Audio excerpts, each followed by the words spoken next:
Hello, good morning to everyone. ఈరోజు మరి గౌరవ ముఖ్యమంత్రి చంద్రబాబు నాయుడు గారు సీఎంగా ప్రమాణ స్వీకారం చేస్తున్నారు. 24 మంది మినిస్టరు, ఒక ముఖ్యమంత్రి, మన డిప్యూటీ సీఎంగా పవన్ కళ్యాణ్ గారు. నిజంగా నిన్న వాళ్ళిద్దరం మాటలు చూస్తే ఒకళ్ళు ఎంత అన్యోన్యంగా మాట్లాడుకున్నారు. మరి గమనించినట్లయితే ఒకసారి చంద్రబాబు నాయుడు గారు అప్పుడు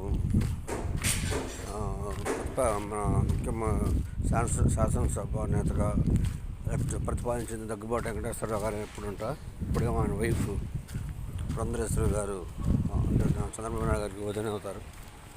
నిజంగా మీరు గమనించండి, ఈ విధంగా ఎన్టీఆర్ గారి కుటుంబం మళ్ళీ యాక్టివేట్ అయింది ఆంధ్రప్రదేశ్లో.